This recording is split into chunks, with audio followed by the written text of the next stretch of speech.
Baik anak-anak ya, Assalamualaikum warahmatullahi wabarakatuh. Waalaikumsalam warahmatullahi wabarakatuh. Ya, sebagaimana telah diketahui bahwa kita akan mengadakan seminar tentang kebersihan dan kesehatan alat reproduksi.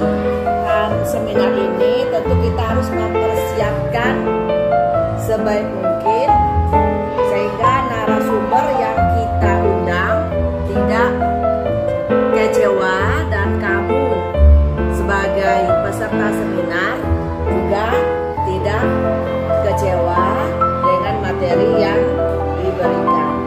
Begitu kita akan bentuk panitia dulu. Kalau panitianya kan udah pasti nih, ketuanya Ibu Silvi ya, dibantu dengan Pak Faris untuk yang laki-laki. Kalau Ibu mah koordinator aja. Dan adalah seksi acara untuk perempuan dan seksi acara untuk laki-laki. Acara ini harus dipisah. Kenapa dipisah? Karena ini kan rentan atau sensitif tentang alat reproduksi.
Kita buka seminar hari ini dengan basmalah.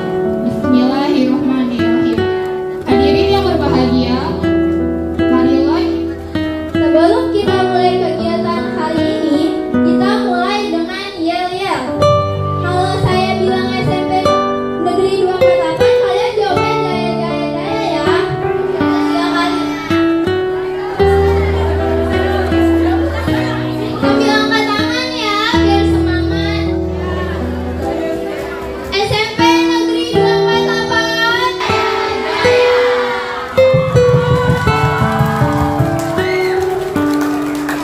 Hadirin yang berbahagia, marilah kita ikuti teman hikmat materi tentang kesehatan dan kebersihan alat reproduksi.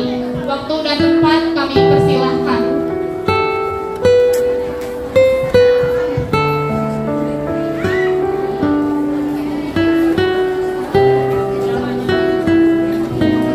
Nggak jadi panggil Ijang apa sih? Nggak bisa panggil Ijang.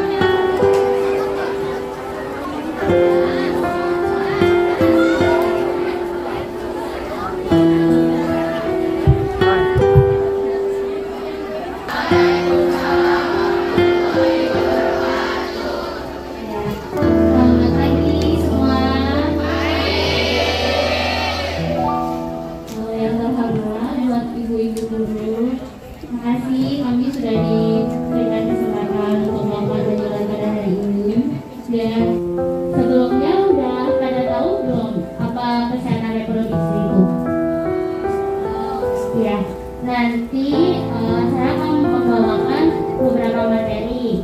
Nah, di akhir pemaparan materi, saya akan memberikan 5 pertanyaan ya. Jadi semuanya harus menyimak. Dan kalau misalkan ada yang mau dipertanyakan,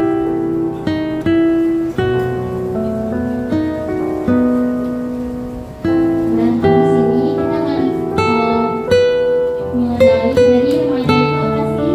Kesehatan reproduksi remaja itu yaitu suatu kondisi sehat fisik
perempuan. Terutama pada perempuan, nanti di saat usia remaja itu akan terjadi menstruasi. Nah, ciri fisik lainnya ditandai dengan pinggul membesar,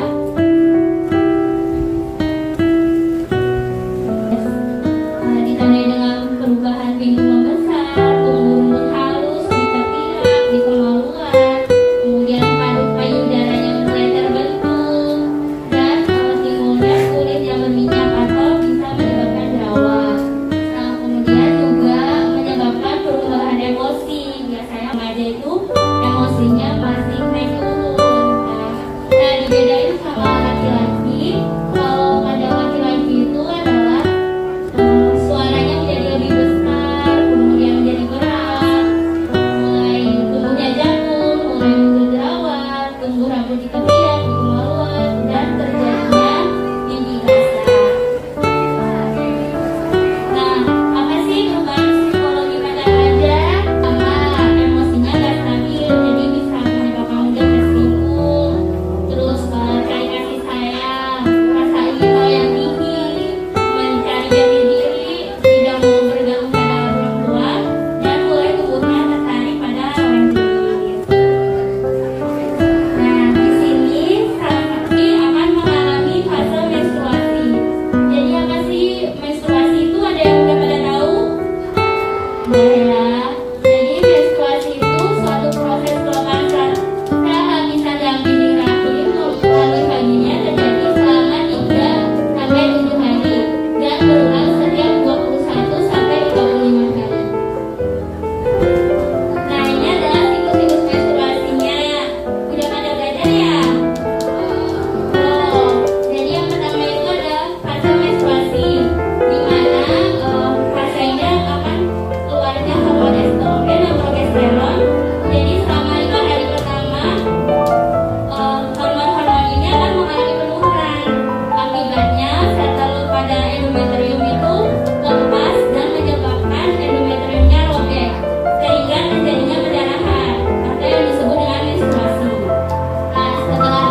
kuning, berbau, dan menyebabkan kemerahan atau kemaluan yang bengkak. Nah, selain itu ada chlamydia, ini juga disebabkan oleh bakteri, sama ini gejalanya keluar cairan dari vagina, encer putih kekeringan, dan nyeri pada rongga panggul. Jadi pada wanita ini biasanya kalau terjadi infeksi menular seksual bisa menyebabkan rasa nyeri pada perut bagian bawah, kemudian rasa nyeri pada saat buang air kecil, kemudian bisa keluar keputihan dan bindil-bindil berisi cairan, atau bisa menyebabkan borok pada kelamin perempuan.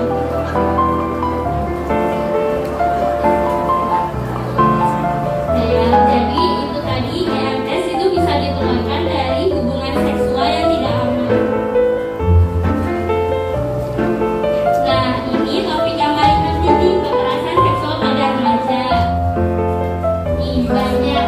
Jadi di Indonesia itu banyak meningkat kasus kekerasan seksual terhadap anak. Gemi tadi. Nah, jadi kekerasan seksual itu apa? Jadi segala macam bentuk tindakan, pemaksaan, ancaman melakukan aktivitas sosial, seksual. Nah, biasanya mulai dari meraba, pencabulan, bahkan pemerkosaan. Nah, ini banyak di Indonesia itu paling banyak adalah dari teman sebaya sendiri. Nah, kemudian yang kedua diikuti dari pasangan. Nah, jadi contoh kekerasan seksual itu yaitu pertama adalah lelucon seks, kemudian memegang, menyentuh dengan video seksual, kemudian godaan verbal dari kata-kata, kemudian menempelkan anggota tubuh secara sengaja. Jadi kalau misalkan ada laki-laki yang dekat-dekat sama kalian, itu kalian harus hati-hati ya. Terus mengajak korban itu kegiatan seksual dan memperlihatkan alat kelamin dengan sengaja di depan kalian. Nah, ini adalah tanda-tanda fisik mengalami kekerasan seksual. Jadi biasanya sulit duduk maupun berjalan, jadi saat buang air kecil, kemudian menderita penyakit menular. Nah, ini biasanya tempat-tempat yang aman nih. Melakukan penjelajahan seksual yaitu adalah di taman, di stadion, di mall, di terminal, di stasiun, kemudian transportasi publik, dan jalanan umum. Nah, ini jadi kalau misalkan kalian terjadi pelecehan seksual atau pemaksaan dari orang tidak dikenal, kalian harus berani berkata tidak ya. Kemudian kalau bisa minta tolong orang sekitar supaya kalian ada bantuan dari orang sekitar. Kalau misalkan sudah terjadi, jangan lupa kalian harus bilang ke orang tua kalian supaya cepat diproses gitu ya. Bagaimana sih seharusnya kita merespon pelecehan seksual itu? Jadi jangan ragu menghentikan tindakan atau meminta bantuan kepada orang sekitar. Kemudian apabila kalian melihat teman kalian lagi dilecehkan, kalian harus membantu teman kalian nih. Terus berikan rasa aman pada teman kalian supaya mereka tidak takut untuk menolak. Jadi kalian harus stop kekerasan seksual ya. Kalau misalkan kalian lihat temannya atau lagi orang yang sedang dilecehkan, kalian harus bantu, minimal minta tolong ke orang lain ya. Nah, gimana sih tips remaja dengan baik? Yaitu berbagi rasa dengan orang tua, mencari sahabat yang bisa dipercaya, berani berkata tidak untuk hal buruk, dan menjaga kesehatan dengan baik. Nah, udah selesai.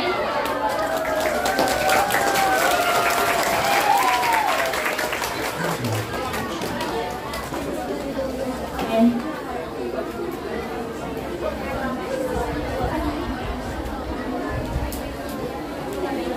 Nah, udah selesai semua. Jadi udah pada nyimak kan ya? Ya, udah pada ngerti ya. Ada pertanyaan dari saya atau ada yang sebelumnya mau ditanyakan terlebih dahulu sebelum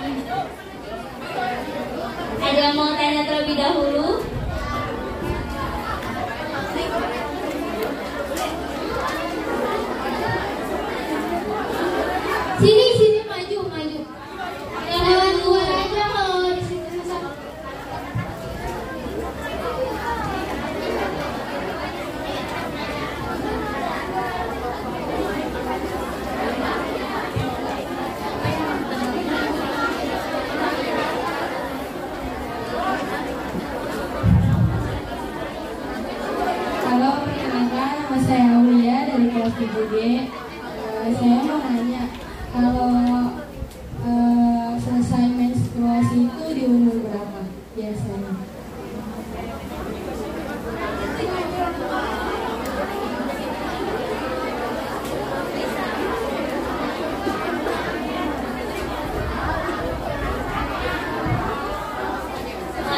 Jadi mau jawab ya, Kak Aulia ya.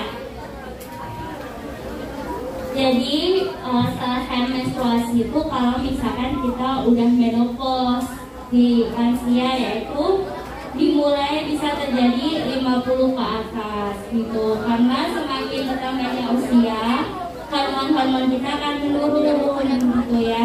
Jadi kalau sudah tidak berproduktif lagi, kita akan mengalami menopause.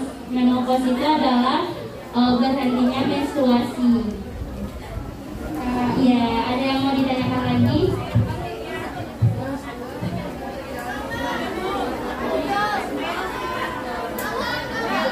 Yang mau nanya langsung maju aja ke depan.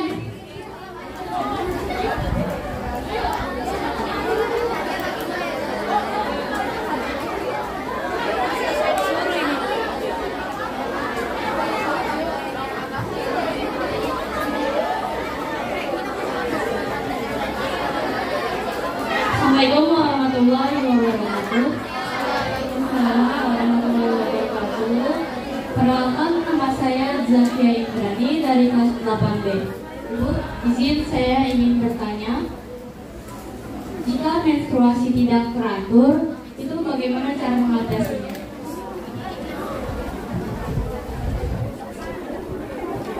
Dan berapa kali normalnya?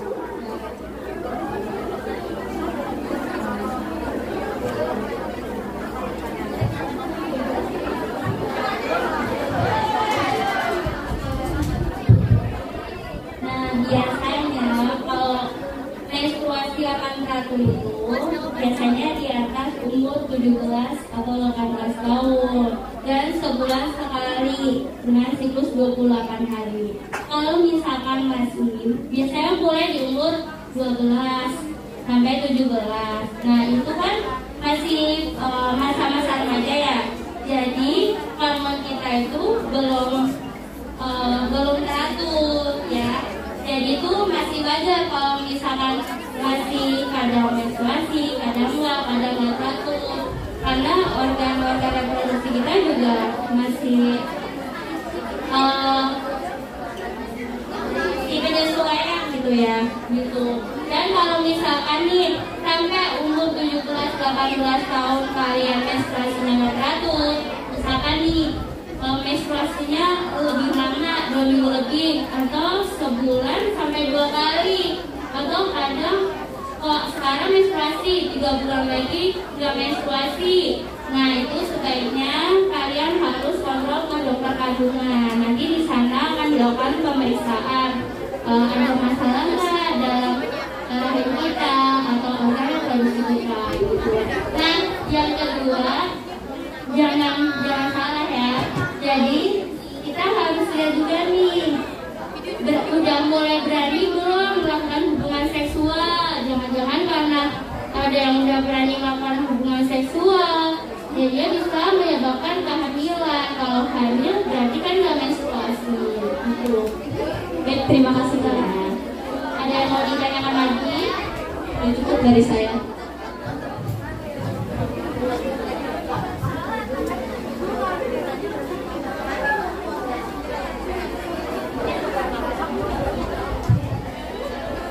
Assalamualaikum warahmatullahi wabarakatuh. Waalaikumsalam warahmatullahi wabarakatuh. Ibu, maaf saya mau tanya. Tadi kan ada saran untuk berbagi cerita, berbagi rasa dengan orang tua. Nah, sekarang saya mau nanya, gimana sih caranya biar orang tua tuh ngerti kalau misalnya reproduksi kita tuh lagi ada yang kena struggle gitu loh. Jadi lagi gak baik-baik aja, lagi kayak gak normal gitu atau gimana. Soalnya biasanya ada orang tua yang pemikirannya masih zaman dahulu. Jadi oh mungkin karena kamu gini jadi langsung mengintimidasi anaknya. Jadi anaknya kan takut mau nanya, jadi dia lebih milih untuk diam dan makin lama keadaannya makin parah.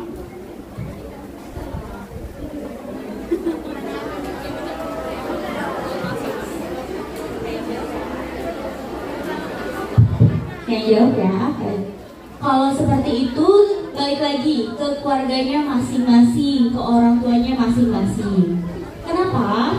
Karena status mohon maaf, pendidikan itu juga penting pada orang tua. Kalau memang dari jawaban orang tuanya belum memuaskan, boleh tanyakan ke petugas kesehatan. Misalkan kamu boleh datang ke bidan terdekat, atau kamu boleh datang ke pelayanan puskesmas Cengkareng, boleh datang ke layanan KTPA. Nanti untuk pelayanan KTPA saya yang akan jelaskan. Nanti untuk pertanyaan kamu akan saya lanjutkan. Oke ya. Terima kasih banyak ya Ibu. Sama-sama.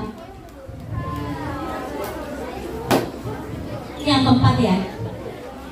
Halo, sebelumnya maaf Bu, saya ingin bertanya. Saya Miftahudana. Saya mau nanya, apa sih penyebabnya banyaknya korban pelecehan seksual yang nggak berani ngasih tahu atau menyampaikannya kepada orang tua atau orang terdekat di sekitarnya? Kalau untuk yang pertanyaan kekerasan, nanti saya yang akan jawab ya. Pokoknya nanti ingetin kembali, karena nanti untuk yang kekerasan terhadap perempuan dan anak ada materinya sedikit lagi. Emang khusus untuk kekerasan terhadap perempuan dan anak. Oke ya. Sip.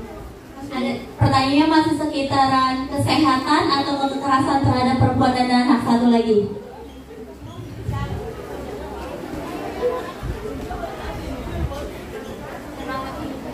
Ini yang kelima ya, berarti 5 pertanyaan ya.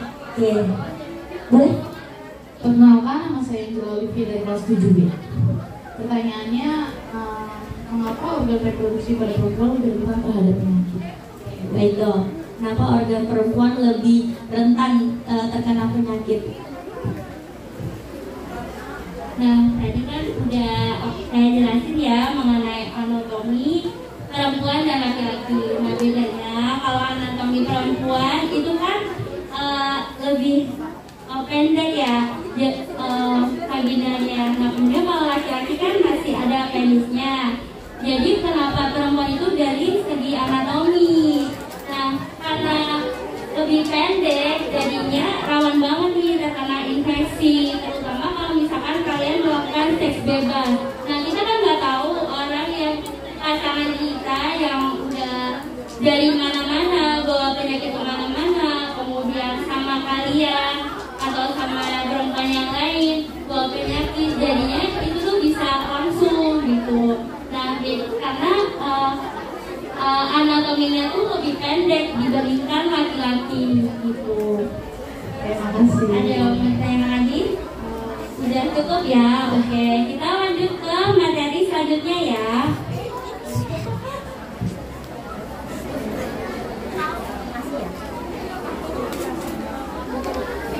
Bisa dikatakan melawan hukum, urusannya sama hukum negara ya. Ini kasusnya sebanyak yang tertera 14.517 kasus. Banyak bukan? Banyak. Nih, gambaran kekerasan terhadap perempuan dan anak. Sebelumnya pasti banyak yang belum tahu kalau di puskesmas itu ada pelayanan kekerasan terhadap perempuan dan anak. Udah ada yang tahu belum?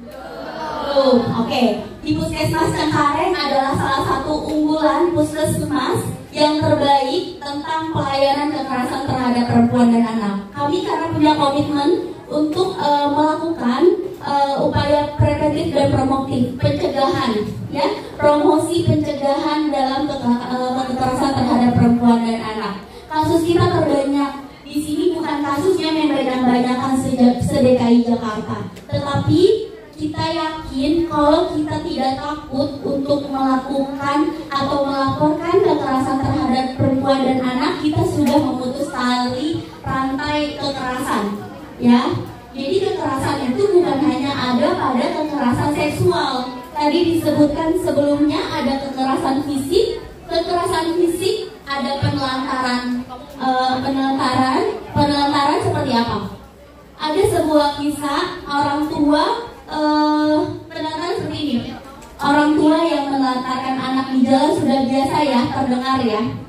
Tapi ada juga hidup bersama dengan orang tua, tapi anaknya nggak dikasih makan, nggak disekolahkan, tidak diberikan pendidikan dengan baik, itu salah satu penelantaran anak juga, ya. Oke. Kalau ada kasus-kasus seperti ini, adik-adik boleh ngomong sama guru BK ya Bu. Kalau di sekolah dulu, kalau saya masih zaman ada guru BK. Mungkin kalau sekarang juga masih ada ya Bu ya guru BK. Nah itu adalah salah satu tempat untuk bercerita yang tepat. Kenapa? Kalau kita ngobrol sama teman, belum tentu temannya ini bisa nge-keep cerita kita. Ya nggak? Kenapa di guru atau di guru BK? Karena guru adalah orang tua pengganti atau orang tua asuh yang ada di sekolah. Coba bayangin, kalian pergi sekolah jam 6 pagi sampai di sini setengah 7 mulai pembelajaran. Kalian di sini sampai jam 2 atau jam 3 sore. Waktu kalian pasti lebih banyak di sini daripada di rumah, ya nggak? Berarti kalian lebih berinteraksi kepada teman, kepada guru, kepada ruang lingkup sekolah. Bersama orang tua, kamu sampai rumah sudah capek, sudah lelah, pasti ada yang tidur atau ada yang malah lanjut bermain. Ketemu malam, apalagi kalau orang tuanya bekerja seperti Bu Guru, Pak Guru dan saya di sini, pasti ketemunya malam sama anaknya. Jadi untuk berceritanya sudah minim, ya. Ada juga di mana, mohon maaf, mungkin pendidikan latar belakang juga menentukan ya. Orang tua di rumah yang emang belum paham pendidikan di sini, bukan orang tua harus D3, S1, harus perguruan tinggi, tidak. Bisa belajar dari manapun. Sekarang ada Google, ada semuanya yang bisa diakses lewat handphone. Jadi pendidikan bukan hanya pendidikan formal saja yang saya katakan di sini ya. Jadi kalau memang di rumah ada pertanyaan, Bu, kalau misalkan Bu Dokter atau Ibu Farah ada di rumah orang tua masih kolot, kayak semua anak remaja bilang ibunya kolot ya Bu. Saya juga kayaknya ibu tahun sekarang masih mungkin nanti suatu saat 10 tahun lagi anak saya bilang saya kolot. Kenapa? Karena saya nggak berada remaja di zamannya. Oke.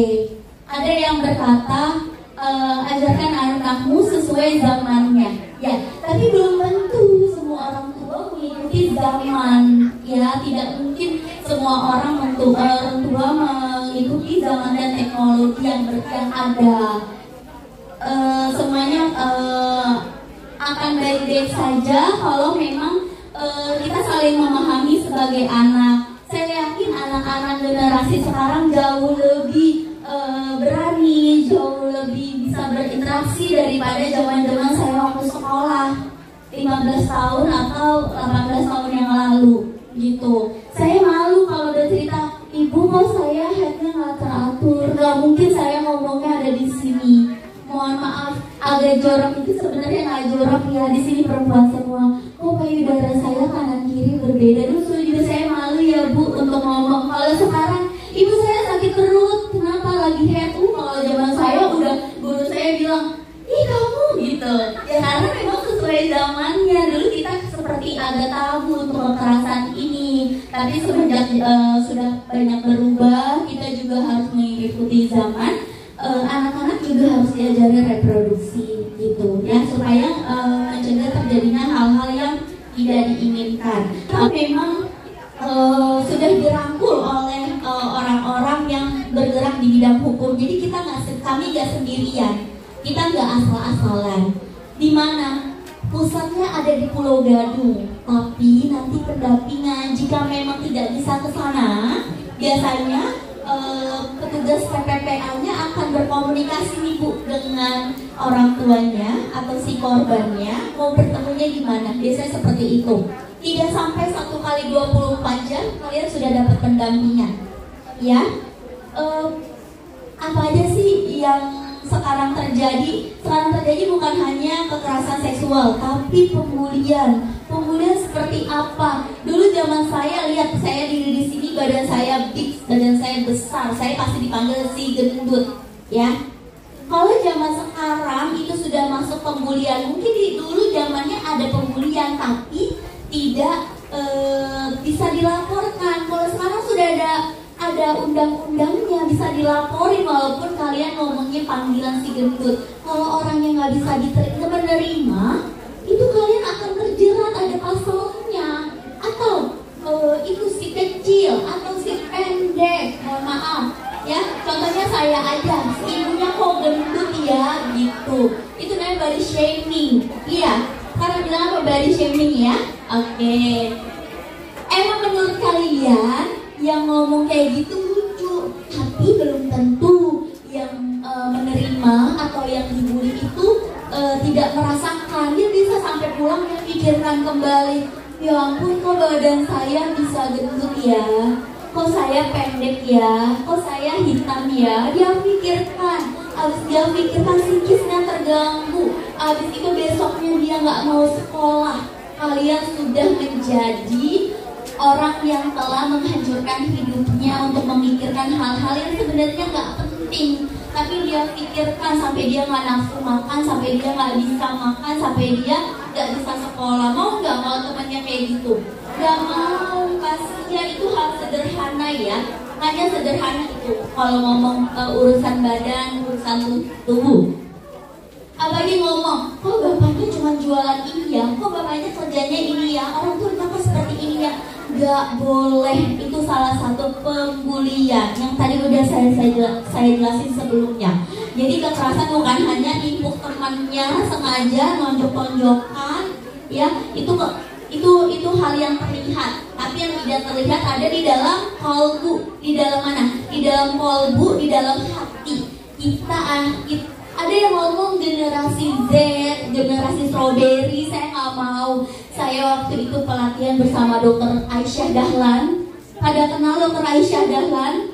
Oke, ya, ibu guru pasti juga tahu Dr. Aisyah Dahlan. Dr. Aisyah Dahlan nggak mau ngomong generasi ini generasi strawberry, nggak mau ngomong generasi ini Gen Z karena itu lumayan buruk konotasinya. Tapi generasi kolbu, generasi yang berhubungan dengan hati. Kalau udah berhubungan dengan hati, kita tidak akan bisa melakukan perbuatan yang jahat, perbuatan yang mencela, gak mungkin. Jadi ini adalah generasi kolbu ya Bu ya, generasi dari hati yang bisa nanti jadi anak-anak soleh dan solehau ya. Kalau yang untuk agama lain mungkin menjadi anak yang berbakti kepada orang tuanya gitu ya. Nah, tadi dulu gambaran program kekerasan terhadap perempuan yang ada di Puskesmas Cengkareng. Jadi ada upaya promotif dan preventif. Promotif dan preventif seperti apa nih? Seperti ini yang sedang Bu Farah sama Dr. Elvina jelasin ya. Promotif berarti promosi apa? Promkes, promosi kesehatan, dijelasin reproduksi, diajari kekerasan seperti apa aja ya.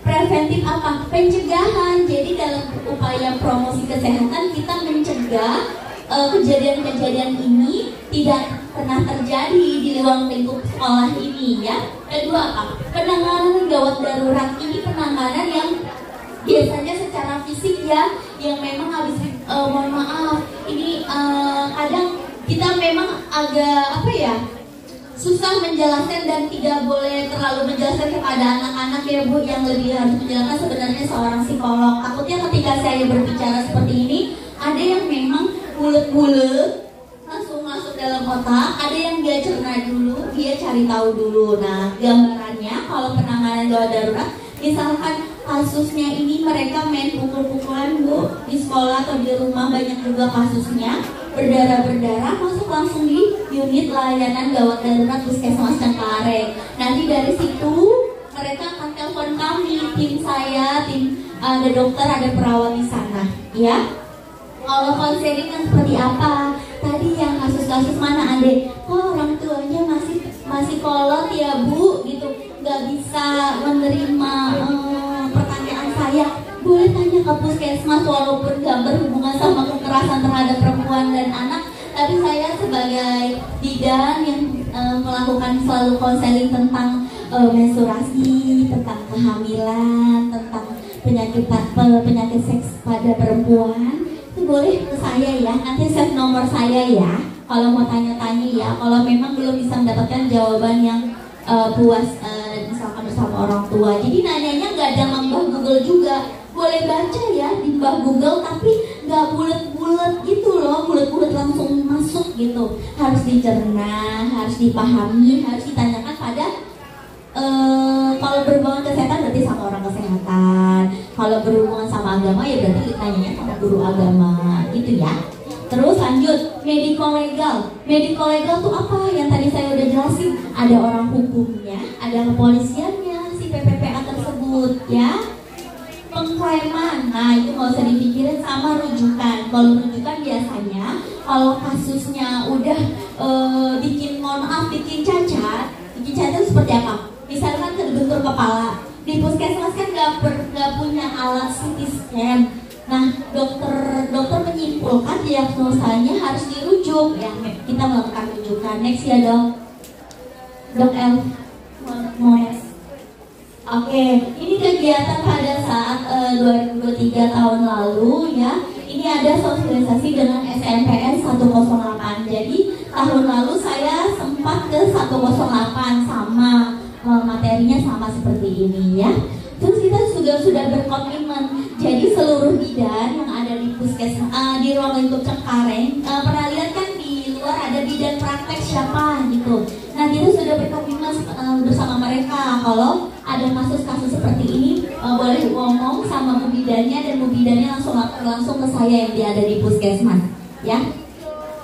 Lanjut, ini alur. Nah alur secara global aja ya, alur yang ada di puskesmas Cengkareng. Adik-adik atau korban datang nih ke puskesmas Cengkareng, ada bapak security namanya triase untuk menentukan nih adiknya masuk ke poli mana atau ke unit mana. Kemudian adik-adik belum ngomong kalau mendapatkan kekerasan, nah nanti baru ke pendaftaran. Tapi kalau adik-adik langsung ngomong saya mendapatkan kekerasan apapun itu, boleh fisik, boleh psikis, boleh penelantaran, ya langsung bilang aja. Nanti biasanya nggak harus daftar, langsung bertemu dengan saya atau tim, gitu ya. Sekarang udah nggak boleh takut lagi ya, mau sama temen, mau sama orang tua, siapapun itu harus dilakukan. Karena kalau nggak dilaporkan, takut itu tidak akan pernah memutus rantainya. Yang kita mau adalah memutus rantainya. Bukannya kita mau menyalah-nyalahkan, tapi kita juga nggak mau mendapatkan kekerasan apapun terhadap diri sendiri. Kalau emang kalian melihatnya masih wilayah Cengkareng, boleh laporin ya ke saya. Nanti saya kasih nomor teleponnya, ya. Oke. Dah. Materi saya sebenarnya sedikit, nggak seperti tadi. Kalau tadi tentang kesehatannya, kalau saya tentang kekerasan terhadap perempuan dan anaknya sebagai alurnya. Di sini ada yang mau ditanyakan? Ibu, adek, ayo berdiri. Dengarkan ya, dengarkan.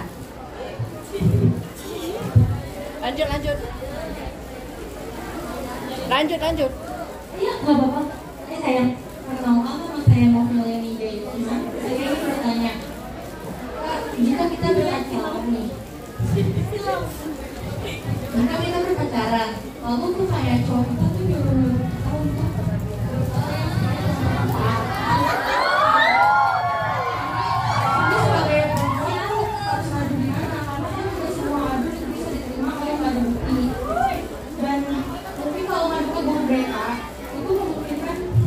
kejadiannya.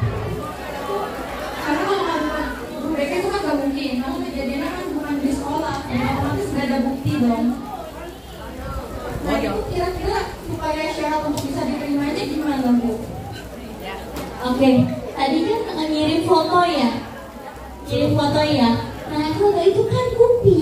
Nggak suruh foto, disuruh. Foto baru disuruh. Tapi disuruhnya chatting atau via WhatsApp? Atau langsung? Iya. Halo. Ini gak lucu. Pasti yang biasanya yang ketawa mungkin pernah terjadi nih. Berarti pernah terjadi ya. Dengarin makanya.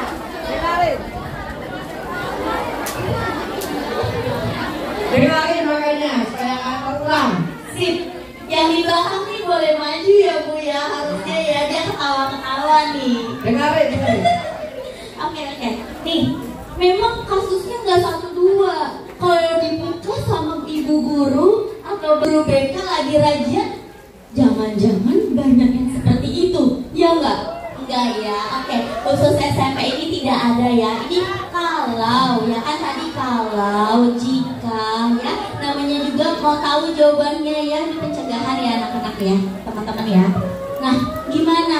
Tadi kan bilangnya nggak ada bukti. Kalau biasanya kayaknya dia nanyanya lewat WhatsApp deh. Berarti ada bukti.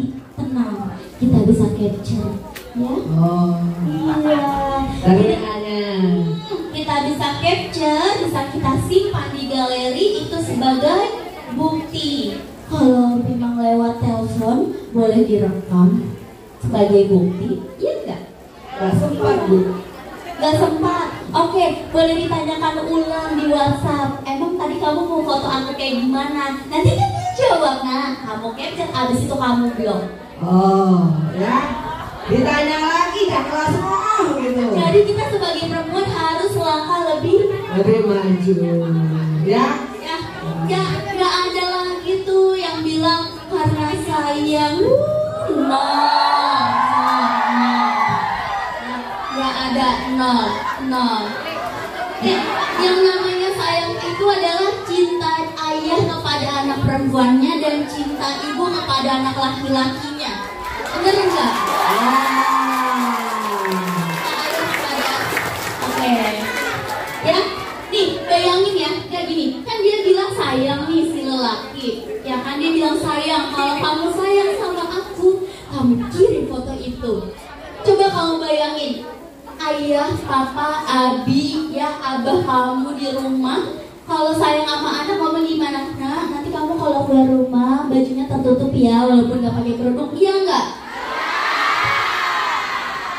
Berarti kalau dia suruh terbuka, nggak sayang, terbalik, kadesnya terbalik. Jadi ngadunya kemana, Bu Bidang? Ngadunya ke saya, tim PPPA, KTPA, atau ke guru BK, boleh ke wali kelas, boleh nanti didampingin ya ibu bapak dan gurunya, gitu ya, kan ada buktinya. Jadi kita harus langkah lebih pintar daripada laki-laki. Walaupun tidak jam kerja bagaimana? Boleh kan nanti WhatsApp pribadi saya. Oh, iya, nanti kalau memang itu kejadiannya malam, nanti kita kondisiin kasusnya emergensi atau tidak. Kalau emergensi ya datang langsung ke puskesmas, nanti ditangani oleh kesehatan. Tapi kalau memang hanya konsultasi, kita kan bisa bertemu di besok harinya. Ya, itu jangan takut lagi. Mohon maaf Bu, saya baru-baru ini, bukan baru-baru ini. Semenjak saya pegang kekerasan terhadap perempuan dari 2019 sampai saat ini, itu kasus kita tertinggi Bu. Saya bisa sebulan nyetor data ke dinas itu 33 sampai 40 kasus. Itu cuma Cengkareng. Karena Cengkareng yang berani mengadu, melaporkan. Di tempat DKI lain Bu masih takut. Karena dia takut kalau semakin banyak kasus ribet gitu loh Bu. Tapi kalau kita bukannya mau ribet ya, tapi saya sendiri punya, ibu juga punya anak ya, ibu-ibu guru udah punya anak, saya juga udah punya anak. Kalau saya dapetin kasus kayak gitu, saya langsung kepikiran anak saya gitu. Jadi saya nggak mau stop di situ aja, karena saya juga kalau misalkan menolong orang itu dari kolbu yang tadi saya bilang, kan kalian generasi kolbu, dari kolbu, dari hati, jadi menyeluruh ya, harus komprehensif atau menyeluruh, jadi harus sampai tuntas ya. Kadang kita pengen sampai tuntas, tapi si korbannya damai. Itu yang mau dipresentasikan.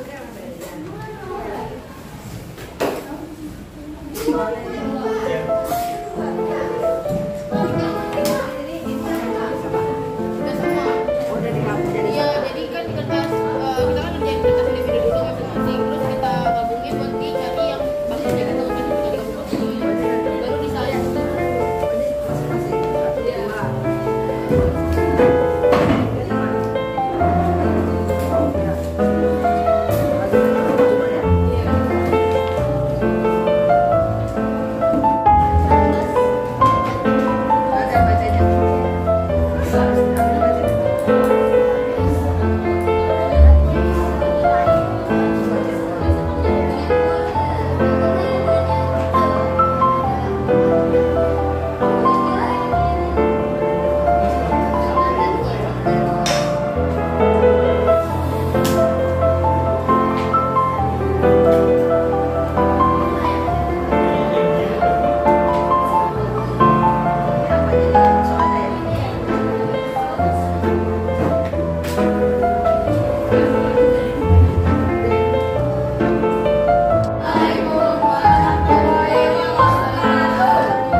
Mas Raja. Nama saya Mas Nadia Levi. Soal-soalnya akan dibacakan oleh hari ini. Soal 1. Apa yang menandakan pengetahuan perkembangan organ reproduksi pada laki-laki dan perempuan? Soal 2. Tentang perkembangan organ reproduksi pada laki-laki dan perempuan. Jawabannya, laki-laki keluar air mani pada saat mimpi basah, perempuan haid. Soal 2. Soal 2. Mengapa menjaga kebersihan organ reproduksi eksternal pada laki-laki dan perempuan sangatlah penting? Jawabannya, karena bertujuan untuk menghindari resiko penularan penyakit seksual, tapi juga mencegah terjadinya kehamilan yang tidak direncanakan dan juga menghindari terjadinya infeksi pada jenis kelamin. 4.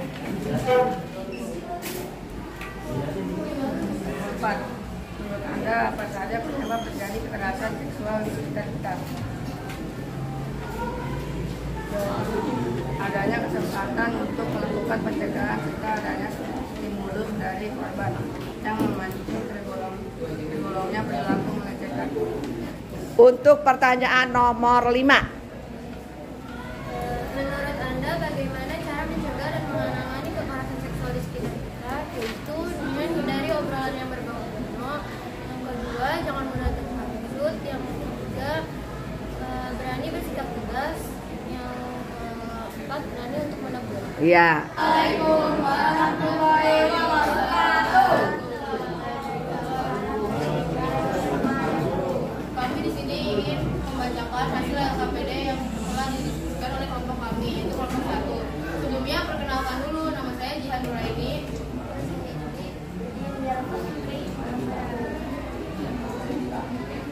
Nama saya Marina Rizal. Nama saya Jamal Rakli. Nama saya Mas Raja. Nama saya Mas Nadia Levi. Soal-soalnya akan dibacakan oleh hari ini. Soal 1. Apa yang menandakan pengetahuan perkembangan organ reproduksi pada laki-laki dan perempuan? Soal 2. Tentang perkembangan organ reproduksi pada laki-laki dan perempuan. Jawabannya, laki-laki keluar air mani pada saat mimpi basah, perempuan haid. Soal 2. Soal 2. Mengapa menjaga kebersihan organ reproduksi eksternal pada laki-laki dan perempuan sangatlah penting? Jawabannya, karena bertujuan untuk menghindari resiko penularan penyakit seksual, tapi juga mencegah terjadinya kehamilan yang tidak direncanakan dan juga menghindari terjadinya infeksi pada jenis kelamin. Potensi pornografis pada kalangan ini sangat tinggi dan mengatasinya dengan memberikan edukasi dan pembatasan konten online. Dikarenakan perkembangan teknologi saat ini sangat mempengaruhi pemikiran para remaja, sangat bahaya jika salah digunakan. Dan upaya yang harus dilakukan orang tua dengan mengawasi dan juga mendidik dalam penggunaan media sosial.